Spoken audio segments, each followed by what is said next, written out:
Pravo da ti kažem, Daro, od kada tebe nema, nisam se ljudski najeo. Sad tek vidim šta si mi ti značila u životu. A mnogo si bila brljiva. Mnogo. Ja ti lepo kažem, ne pentraj se po prozorima. A ti hoćeš da se sve cakli.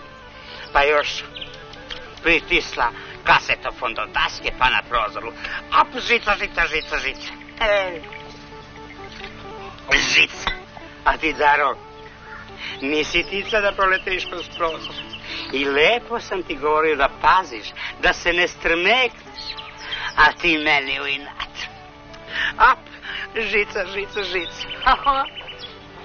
Znaš li, Daro, da ne mogu nikada zaboravim tvoje sale. A kad se setim tvoje gibavice, krsta mi mogu, trbu me zaboli. Bože. Ti si to sve meni namerno. Da mi dokažeš tvoju vrednost. Pale, sad sam vidio i osetio, ali nisi morala toliko da mi dokazuješ. Znaš li, Daro, da je težak samački život.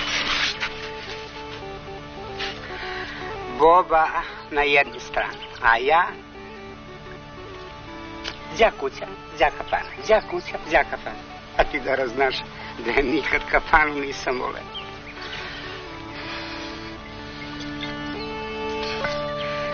I šta viš, morao sam da dovedem drugu. Tako. Znam, ti ne voliš što je to Elza. Ali, Daro, zar tebi sad nije svejedno koja je to? Ne interesuje te kako mi je. Mnogo mi je dobro. Pretvorio sam se u kravu. Samo čekam kad ću da dajem mleko. Vidiš, Daro, nije dobro ni tebi, ni meni. A znaš, naš unuk Mihajla, viš, ima 5 godina. I sav je na mene ljubi kada ima nešto istine i na tebe obro. Ali ne valja što je kod njih, mislim kod prije i prijatelja. Znaš, oni ne znaju s detetom da ga ja ne vaspitavam. Pa ništa od njega ne bi bilo. Pa oni da su znali, oni bi vaspitavali svoju ćerku. A Marija je sad velika gospođa, doktorka.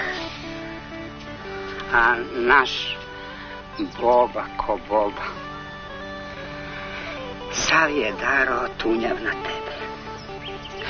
Istina, nije završio višu školu, ali sam uspeo da ga zaposlim. I to me zaposlenje košta $1.000.000. Pa,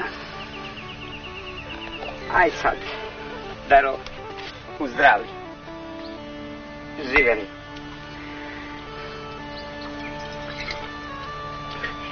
Ja sad odo, a tebi ovo sve ostavljam, pa ti to malo pospremi. Zbogom. Ali da se...